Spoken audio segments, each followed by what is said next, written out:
What's going on, guys? Today I'll be building a sliding barn door for my garage bathroom.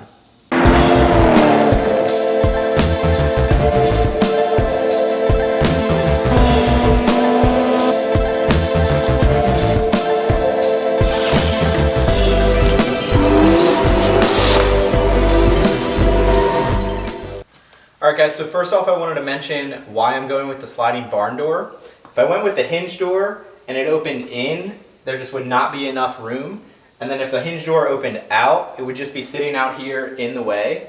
Because most of the time I want to have the door open. So the sliding barn door makes a lot more sense because it can be here and then slide and sit in front of here at all times so that I can easily get in and it won't be in the way. So what I'm going to focus on first is mounting the track for the barn door. And when I did build the bathroom walls, I had this in mind, so I made sure I placed studs where they would work out that I could attach screws through the track straight into the studs. So they are going to be every 16 inches. We have a screw going through the track, and it's pretty heavy duty bolts here. It'll go through, and then there's this spacer that will space it off the wall. And then here's the actual wheel that will ride on it and attach to the door.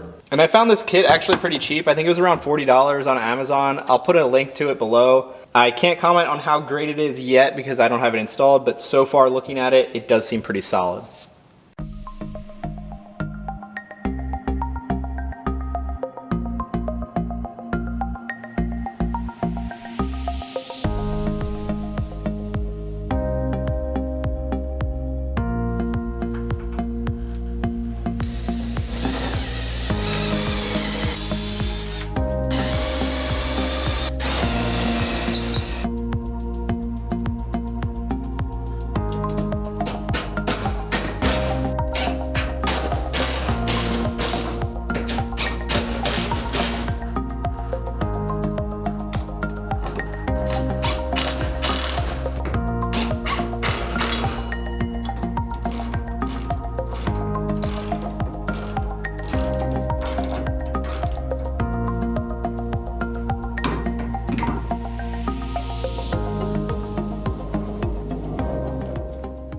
Okay, now that I have the track mounted up, I'm ready to start building the door.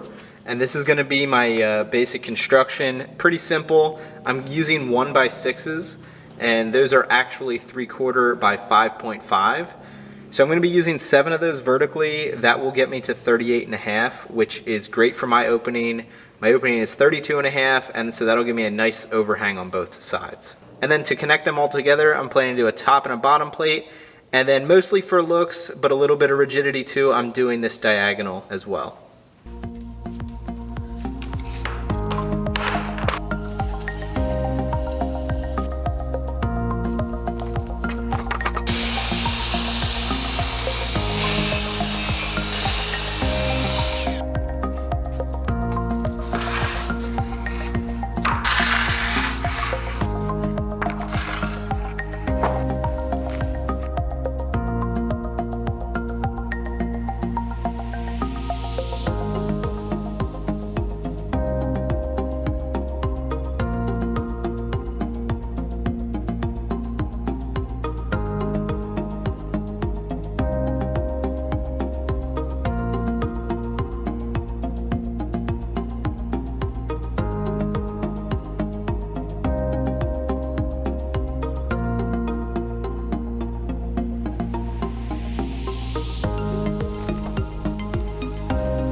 I've got the door built. It came out really nice. I like the way it looks. So I'm not going to be doing any staining. I like the contrast from the light versus the dark walls on the bathroom.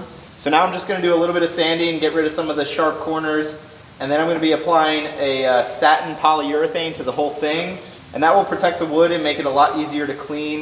If you go to touch it with greasy hands, you'll be able to easily wipe it off and it won't stain the wood. And then while I'm waiting for that to dry, I have a few other things to mount in the bathroom to make it more complete.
Okay guys, I got the barn door back on here. I did 2 layers of polyurethane.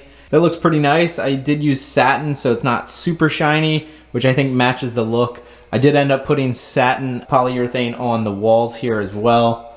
And I'm very happy with how well the door slides on these rails. It's super smooth.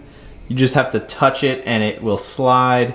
Zero resistance, and then it has these stops that you can adjust. So I adjusted them so that I have some overhang. I have about 3 inches of overhang on either side.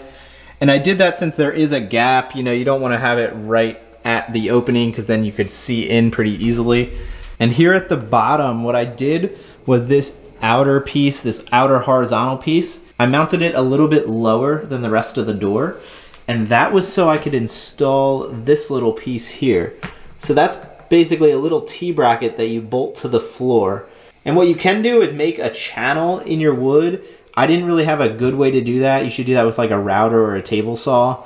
And then you'd have a channel that it would keep it from swinging either way. But really what's most important is that it doesn't swing into the wall as you slide it.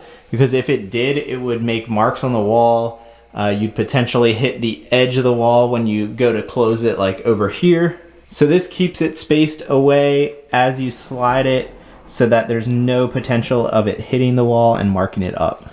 I also did end up making a little handle on the inside here. I was planning to wait to do this, but it just so happened one of my offcuts was like the perfect size. So I went ahead and glued it on and added 2 screws. And you can see that also clears perfectly. And then when you have it fully closed without the handle, it would be kind of difficult to open. You'd have to just like push your hand on here. But with the handle, it makes it nice and easy to open. And then the outside, I don't have a handle, but I think I like that look. And it's not as big of a deal on the outside because when it's closed here, you can just reach to the side of it and throw it open. And then as far as the bathroom goes, I did a few things to finish it up. I finally added a switch plate. That's I think called a satin nickel finish. And then also I added a paper towel holder here, which I mounted to a scrap piece of the 1x6 and screwed that to my plywood. So I mounted it vertically to kind of keep it out of the way. And then also got the matching toilet paper holder here sitting right in front of the toilet. And I think I might get a little cabinet to put between the toilet and the sink since there is plenty of room there to store some extra paper towels and toilet paper. So let me know what you think of my new bathroom setup. I'm definitely psyched to get this done after 2 years of just having the toilet sitting in my garage. And I'm happy with the lighting now under the loft and in the bathroom. And finally this barn door to finish it all off.